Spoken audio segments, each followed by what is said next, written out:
Mangwana ni mwalelepo vukenjani Class Vanava Africa. Welcome to Africa Good Morning, the news and current affairs show bringing you everything you need to know happening on the African continent and beyond.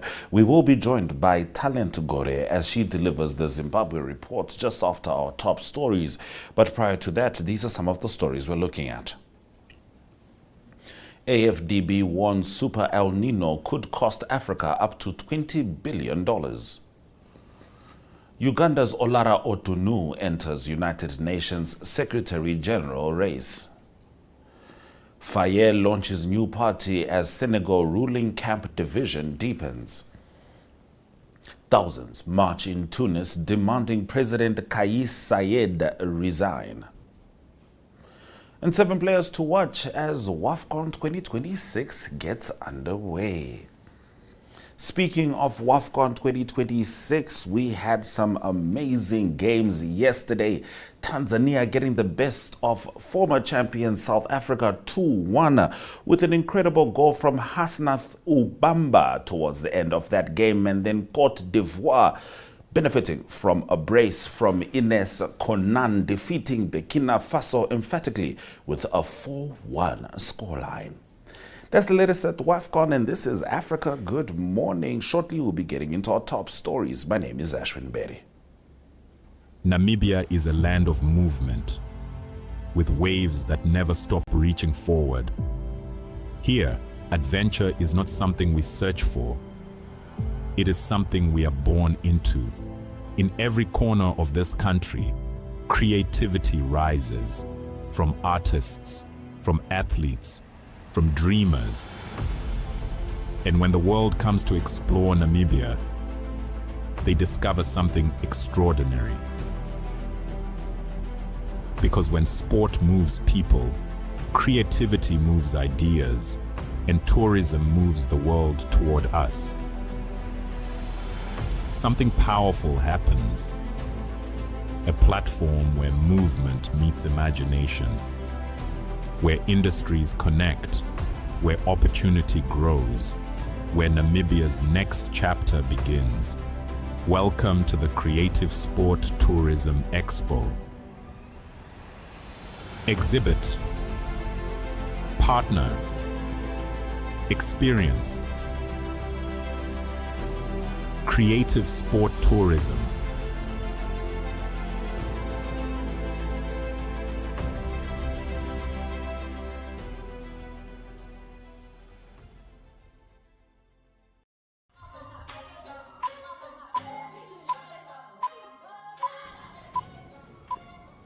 Let's get into our top stories.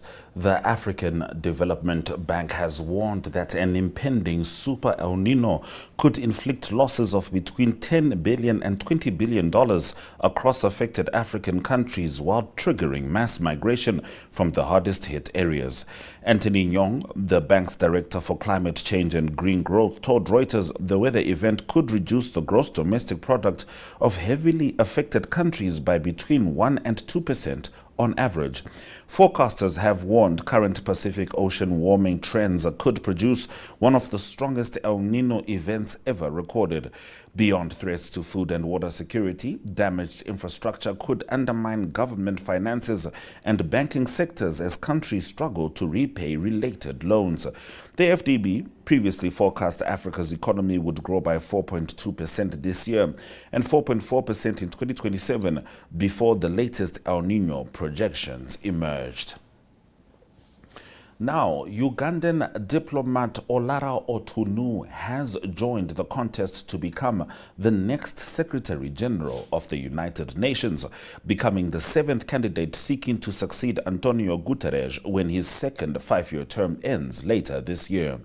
Uganda submitted Otunnu's nomination in a letter to the President of the United Nations General Assembly and Security Council. Otunnu, a former United Nations Under-Secretary General and Special Representative for Children and Armed Conflict, is the oldest candidate in the race at 75 years old. In his vision statement, he called for continued institutional reforms and said he would prioritize efforts to help end major international conflicts.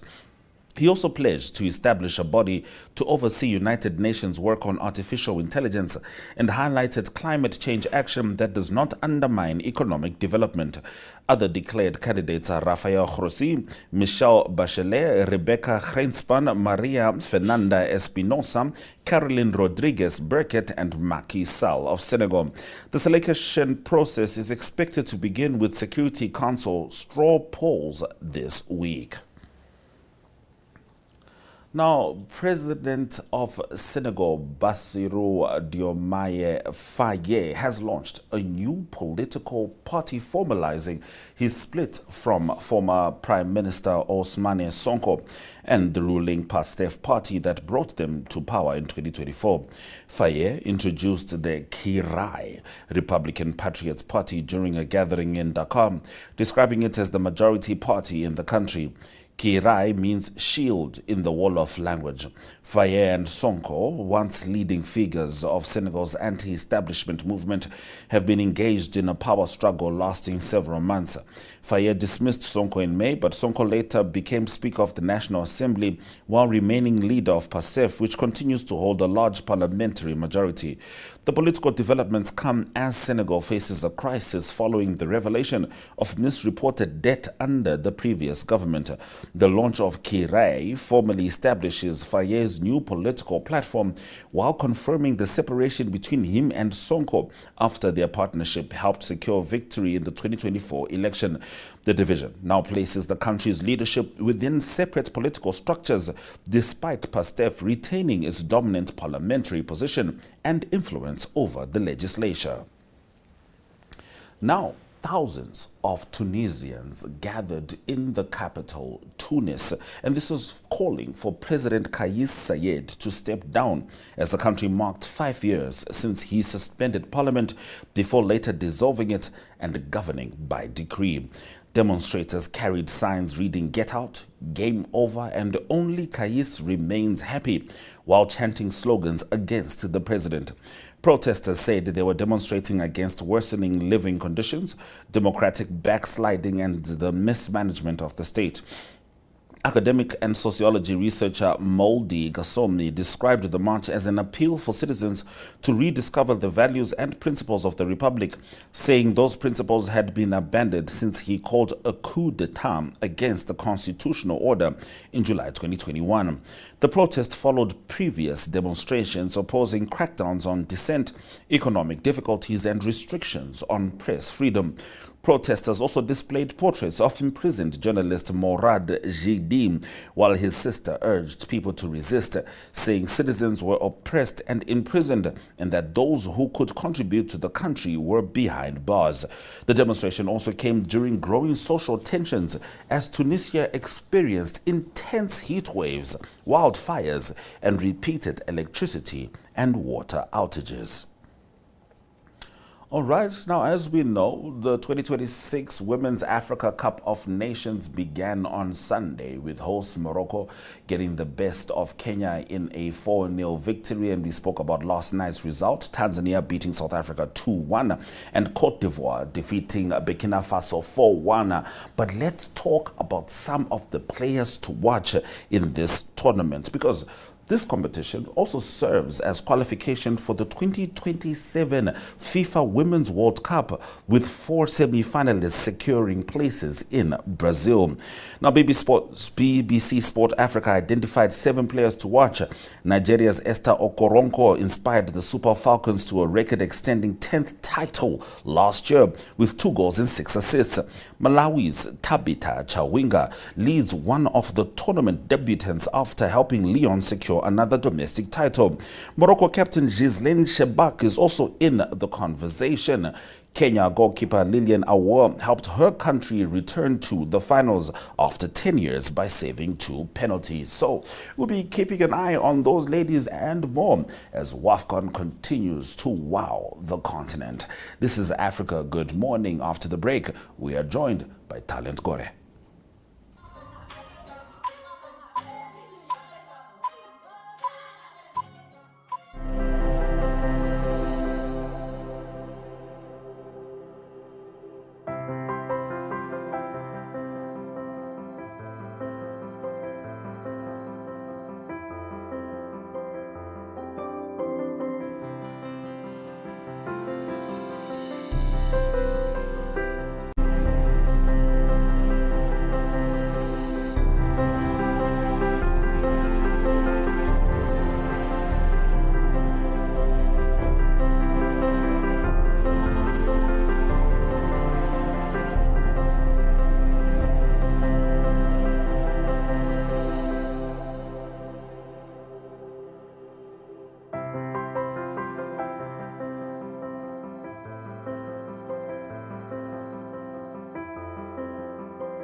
It's time for our correspondent in Harare, Zimbabwe, Talent Gore, to join us with the latest from the country. Talent Wamkase. Tamke Dukana Mamkal, Mamkase Africa. Tamuka Hedu.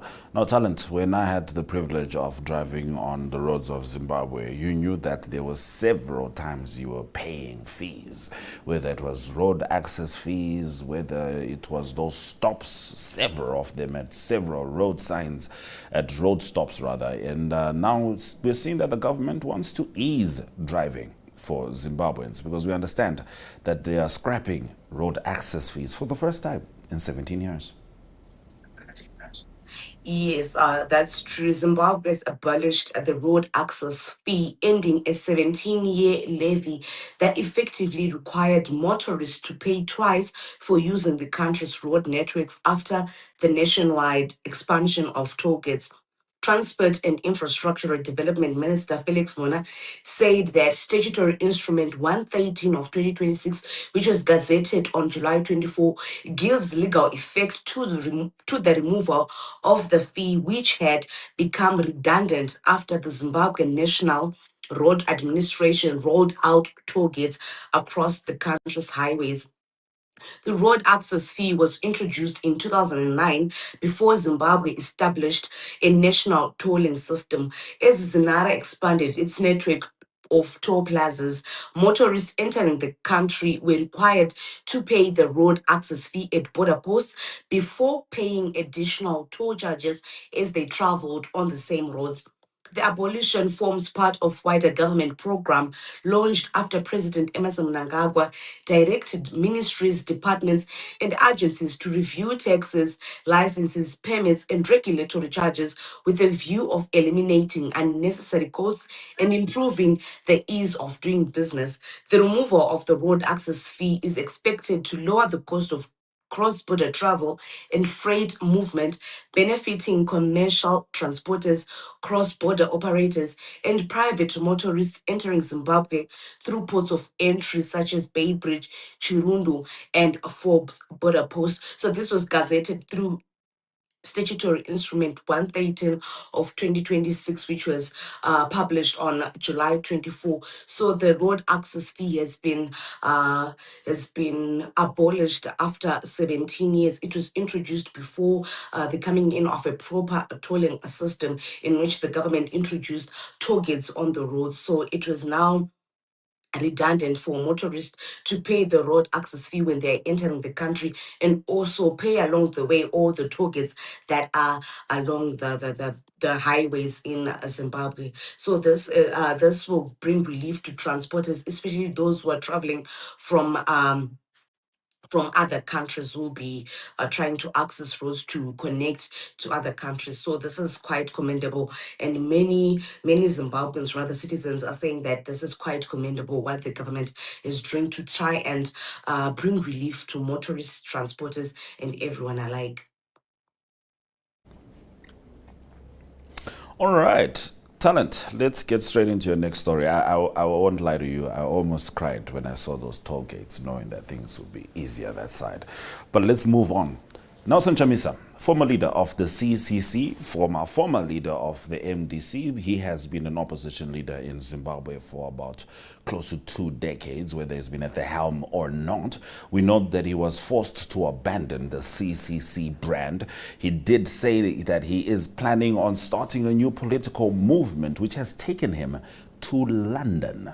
Talk to us about that. Yes, our former Citizens Coalition for Change leader Nelson Chamisa is set to begin a diaspora consultation tour of the United Kingdom this week, taking his push to build a new political movement to Zimbabweans in the diaspora. It is starting in London, Manchester, and then Kobe. Chamisa quit as Triple C leader in January 2024, alleging the party had been infiltrated and has since been consulting on a replacement movement under what he calls Agenda 2026.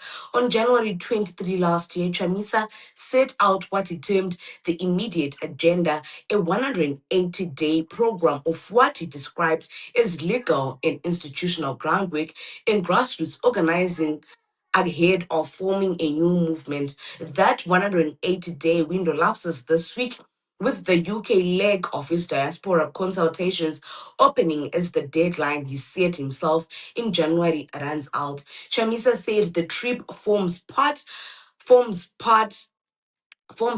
of a diaspora citizens consultation, engagement, and listening tour aimed at hearing directly from citizens, from Zimbabweans rather, living in the UK. This tour is an opportunity. This is what Chamisa said. He said that this tour is an opportunity to hear citizens' perspectives, engage on the challenges and opportunities facing our nation, and strengthen the vital partnership between Zimbabwe and its diaspora. The tour would take Chamisa to London on Thursday, Manchester on Friday, and Kobe on Sunday. So this is something that he's now racing against time. He had given himself a 180-day 180 day for him to come up with a new coalition, rather, or a new political party in some sort. So that 180-day lapses this week, and he has to do something. So right now, he's starting in the UK, where he will be engaging with Zimbabweans who are living in the diaspora to hear their challenges and what they expect from him as an opposition political leader, and what they hope the new party will entail when he decides to launch one. But he hasn't said anything about launching that same engagement rather in Zimbabwe. So we're hoping that after the UK tour, he will be coming to Zimbabwe and he will be engaging with citizens back home.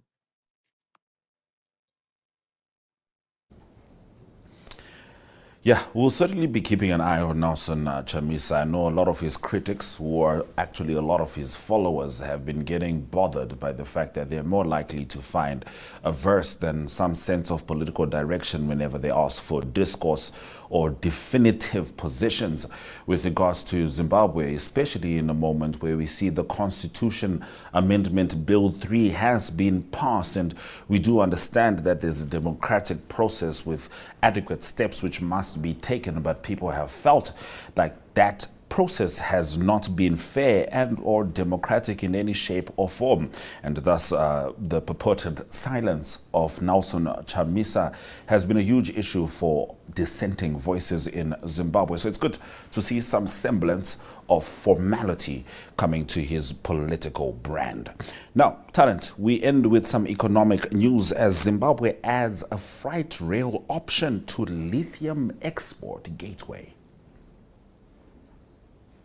Yes, the National Railways of Zimbabwe said that on Tuesday, its collaboration with private operators now provides capacity to haul lithium concentrate to Maputo port in Mozambique by rail, expanding logistics options for the battery mineral. Africa's top lithium producer, which is Zimbabwe, mostly trucks the bulk mineral to ports, a more expensive option fraught with logistical bottlenecks. The state-owned railway company said in a statement it had partnered with Beitbridge Bulawayo Railway, a unit of South Africa's Green Road and Zimbabwean logistics firm Silvergill, to send the first 1,000 metric tons of lithium concentrate from Chinghan Holding Group's Gwanda lithium mine to Maputo. The first 180-kilometer stretch of the consignment would be the Beitbridge Bulawayo Railway track between Gwanda and Beitbridge, the NRZ said. The NRZ's 300, the National Railways of Zimbabwe's 300-kilometer line then connects Beitbridge and Chikulala border post with Mozambique, the rail said. The NRZ has struggles for years due to underinvestment by the government, and has stepped up collaborations with private logistic firms to boost freight volumes, which collapsed from a peak of 12 million tons in the 1990s to 2 million tons in 2025. Most of Zimbabwe's lithium mines are along a west-southeast rail corridor leading to Mozambique, from where the minerals are shipped to South Africa. Chinese miners, including Shenzhen Hong Cobalt, Sinomine Xinchonghang, Chengxin Lithium and Qingshan Zimbabwe's lithium sector after investing about 2 billion in mines and plants since 2021. Zimbabwe exported 1.13 million tons of lithium-bearing concentrate to China in 2025, accounting for about 15% of its lithium concentrate imports for the year. So as right now, Zimbabwe, the government banned the importation of concentrated lithium straight to China. They are trying to work in the region and to try and ensure that everything that brings out the lithium in Zimbabwe is benefiting. And right now they're trying to resuscitate the railway system, which leads to Mozambique, where they can then ship the lithium to China. But as of now, this is what is happening. They are trying to resuscitate the railway system in Zimbabwe to ensure that the minerals are transported directly by rail from Zimbabwe to Mozambique and then by sea from Mozambique to China. All right. Thank you very much, Talent, for delivering such a comprehensive Zimbabwe report as only you can. You're welcome, and thank you very much for having me. It's always good having you on Africa. Good morning. We're going to wrap up with highlights from the Women's Africa Cup of Nations. As we stated earlier, Tanzania beat South Africa 2-1 and Cote d'Ivoire defeated Burkina Faso 4-1 in a game where Ines Konan had a braces 2 goals. And these highlights do belong to the Confederation of African Football. As we say goodbye on DStv 285, GOtv 25, oneup2.com, Network Media Hub, and NTV Afrika.my.na. Suraj Kanaka.